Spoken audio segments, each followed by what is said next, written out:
Hello everyone, this is Mr. Morfetto and I'm back here with a new topic.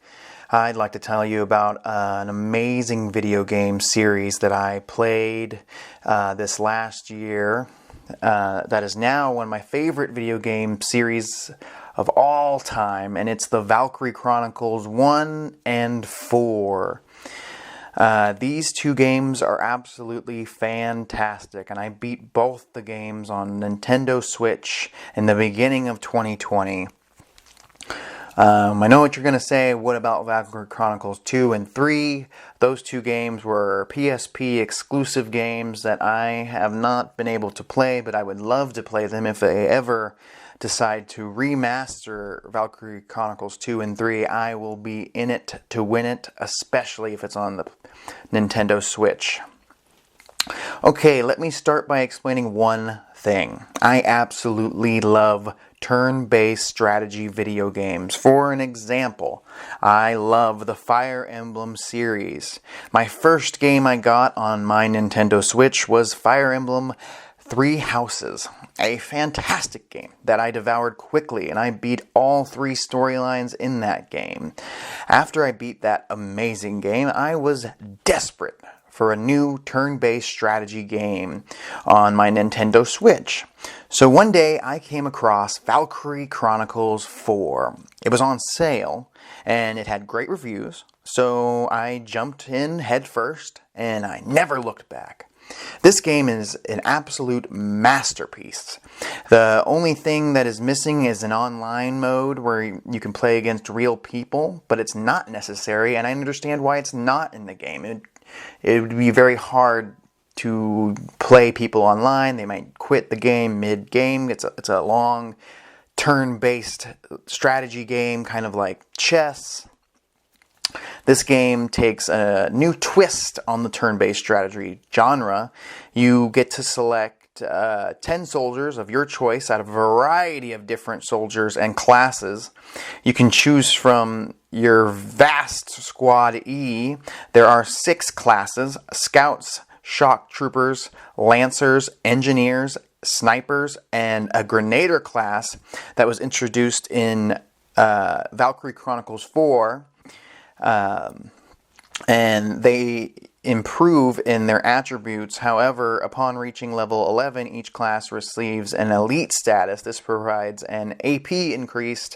3 classes also gain weapon upgrades. Elite scouts can equip rifle grenades.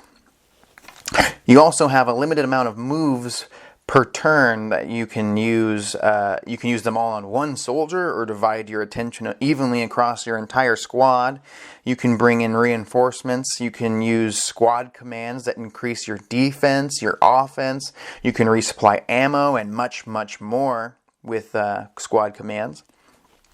One of my favorite parts about this game is it implements the permadeath. So if any soldiers die, except for your 5 or 6 main characters, they die permanently, and they have an amazing death scene that really makes it feel like you've lost a real friend, an ally, and that they paid the ultimate price of war.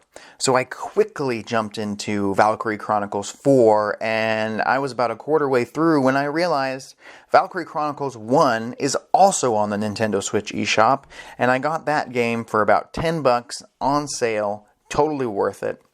But I decided to finish Valkyrie Chronicles 4 before going into a new game because I was already sucked into this story, and I highly suggest you beat Valkyrie Chronicles 1 before 4 because you can just tell how much the series has improved in a 10-year gap. Increased graphics, gameplay, but both games are masterpieces in not only amazing, addictive gameplay, but deep, sad, emotional, inspiring story modes. They both blew me away. But Valkyrie Chronicles 4 really set the bar. It has a lot of twists and turns. The game is also very challenging, but also a great game for people new to the turn-based strategy style games. I would say that this game is a gateway game into turn-based strategy. It's not so challenging like an XCOM 2, but also challenging enough that you will have to replay missions over and over again to try and get a better score or just to beat it in general. What's interesting is in these games, once you've selected your soldiers you want to move, the game sort of turns into a real-time strategy game with bullets and mortars shooting and flying past you as you move forward. But once you take aim, the game stops and allows you to line up your shot. If you fail to finish off your target or you miss, they will get a chance to attack you back. I really wanted to talk about the Valkyrie Chronicles series because if you're a fan of anime, if you're a fan of strategy games, if you're a fan of World War II games or World War II in general, well, this is all of that rolled into one unbelievable game that will blow you away. I promise. Like I said, I beat this game in early 2020, but I still pick it up at least once a week to play a skirmish to try and get a better score on a map I've beaten in the past. The gameplay is so much fun, and when you play the story, it's like you're playing through one of the most in-depth emotional animes you've never seen before. When a soldier dies, you feel it, and it feels so right. It feels like they gave their life for the greater good. They made the ultimate sacrifice for the rest of the squad, so the rest of you can move forward. Once again, I love these games, and I pray that they make a Valkyrie Chronicles 5 someday. These games are rated very well online with 4 out of 5s, 9 out of 10s, but in a lot of ways these games are underrated and underutilized because I can't believe I had never heard of them until 2020 when the first game came out in 2008 on the PS3 originally.